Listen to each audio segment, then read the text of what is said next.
Hello बच्चों, let's read the question. Let omega is not equal to 1 be a complex cube root of unity if 4 plus 5 omega plus 6 omega square plus 6 plus 5 omega square plus 4 omega raised to the power n square plus 2 plus 5 plus 6 omega plus 4 omega square raised to the power n square plus 2 equal to 0.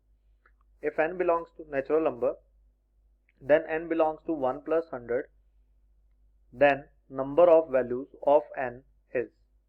देखिए बच्चों, सबसे पहले हम समझते हैं की concept. तो इसका जो की कॉन्सेप्ट है वो अपने पास ये रहता है कि अगर किसी कॉम्प्लेक्स नंबर में क्यूब रूट ऑफ यूनिटी दे रखा है तो जब अपने इस इक्वेशन को बनाएंगे z क्यूब इक्वल टू 1, तो यहाँ से z की तीन वैल्यूज आती है, एक ओमेगा 1 और एक ओमेगा स्क्वायर।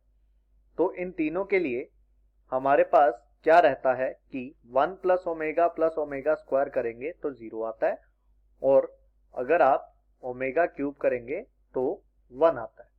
तो ये चीज हमें ध्यान में रखते हुए इस क्वेश्चन को सॉल्व करना है। चलिए अब सबसे पहले सॉल्यूशन की तरफ जब आगे बढ़ेंगे तो एक इक्वेशन जो गिवन है वो मैं यहाँ पे लिख रहा हूँ। इक्वेशन है 4 plus 5 omega plus 6 omega square, फिर raise to the power n square plus 2, फिर यहां पर plus 6 plus 5 omega square plus 4 omega raise to the power n square plus 2, और फिर अपने पास plus 5 plus 6 omega plus 4 omega square raise to the power n square plus 2 equal to 0। ये हमारे पास हो गई इक्वेशन फर्स्ट। अब हमें क्या करना है, ये जो एक्सप्रेशन है इन सभी को सेम बनाना है। तो ये सेम कैसे बन सकते हैं ताकि मैं इनको कॉमन निकालूं, बड़ी सीधी सी बात ये है। तो हमारे पास है 6 plus 5 omega square plus 4 omega. तो इसको मैं क्या लिख सकता हूं कि ये चीज बन जाए। देखो यहाँ पे 6 के साथ ओमेगा स्क्वायर है, तो 6 के साथ ओमेगा स्क्वायर कैसे आएगा। आप क्या करो, ओमेगा यहां से कॉमन ले लो। जैसे ही ओमेगा कॉमन लेते हो यहां बच जाएगा 6 प्लस 5 ओमेगा, फिर यहां बच जाएगा कितना 4, और यहां पर ओमेगा नहीं था तो अपॉन में ओमेगा आएगा। अब अपने क्या कर सकते हैं, ओमेगा का ओमेगा ये बन जाएगा, यहां इंटू 1 है तो इसको मैं लिखूंगा ओमेगा क्यूब। यहां से ओमेगा क्यूब 1 होता है तो बन गया 6 ओमेगा स्क्वायर 5 ओमेगा और प्लस 4। देखिए आप सेम बन चुका है। इसी तरह से इसको दे दिया सेकंड।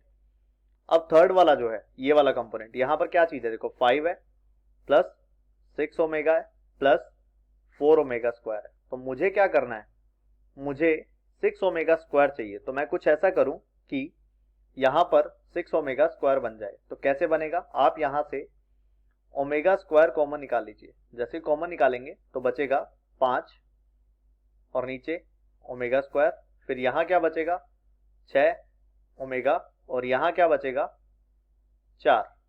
अब ओमेगा स्क्वायर तो बाहर पड़ा ही है, यहां पर देखिए आप इंटू 1 है तो ओमेगा क्यूब यहां कर दीजिए, ओमेगा क्यूब यहां कर दीजिए। तो ये तो बन जाएगा 5 ओमेगा, ये बन जाएगा अपने पास 6 ओमेगा स्क्वायर और प्लस का 4। ये हो गई इक्वेशन थर्ड। तो आप देखिए ये वाली जो इक्वेशन है वो भी इसके इक्वल बन चुकी है। चलिए अब मैं वैल्यू पुट कर देता हूं यहां पर। जैसे मैं वैल्यू पुट करता हूं तो इक्वेशन देखिए मेरे पास क्या बनेगी। सबसे पहली चीज 4 plus 5 omega plus 6 omega square raise to the power n square plus 2, ये एज इट इज रहेगा। यहां पर इसकी जगह पर मैं वैल्यू पुट करूंगा सेकंड से, तो सेकंड के अंदर यहां पर हमारे पास ओमेगा है तो बाहर आ जाएगा omega raise to the power n square plus 2, ये तो आना ही है।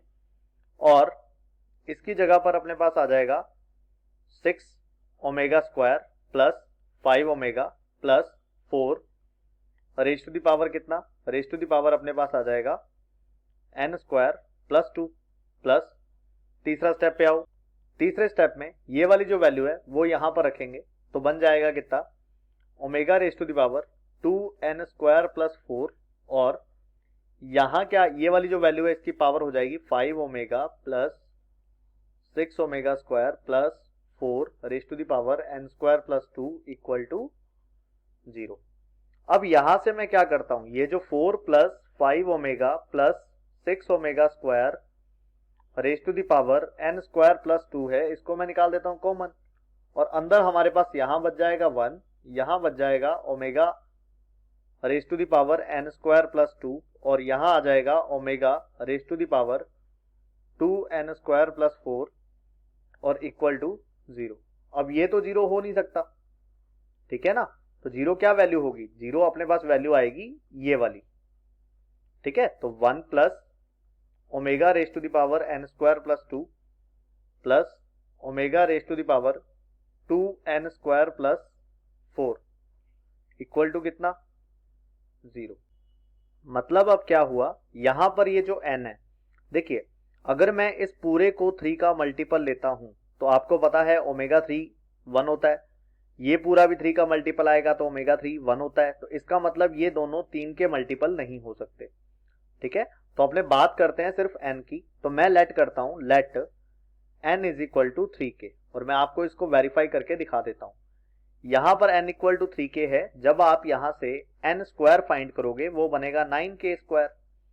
अब जैसे मैंने n स्क्वायर प्लस 2 निकाला तो बन जाएगा कितना, 9k स्क्वायर प्लस 2, ठीक है।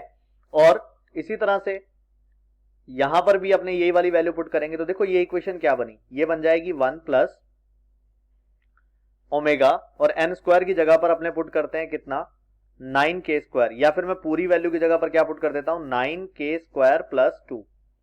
और इसी तरह से जब अपने इसकी बात करें तो यहां पर आप पुट करोगे n स्क्वायर प्लस 2 की जगह 9k स्क्वायर प्लस 2, तो बनेगा ओमेगा की पावर कितनी, यहां से 2 कॉमन आएगा तो बचेगा 18k स्क्वायर प्लस 4, ठीक है।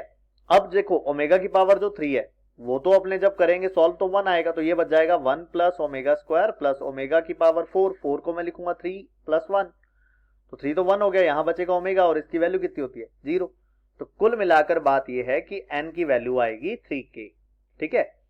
अब हमें यह कहा हुआ है कि n बिलोंग करता है 1 से लेकर 100 तक, तो ऐसा कितनी वैल्यूज अपने n की ले सकते हैं जो 1 से 100 के बीच में है और 3 का मल्टीपल है, तो अपने को पता है कितनी ले सकते हैं, तो आप कितनी ले सकते हो, देखिए n की वैल्यू अगर अपने को लेनी है 1 से 100 के बीच में, तो हम क्या करेंगे, हम देखो 3 से लेकर 30 तक 10 वैल्यू हो गई, 3 to 30 कितनी वैल्यूज, 10। इसी तरह से 31 to 60 10 फिर हो गई, फिर इसी तरह से 61 to 90 फिर 10 हो गई, और इसी तरह से 91 से लेकर 100 के बीच में कितनी वैल्यूज हो गई, 3। तो कुल मिलाकर 33 n की जो वैल्यूज आएंगी वो कितनी आएंगी, 33 आएंगी, ठीक है। Hope you understood this question, best of luck.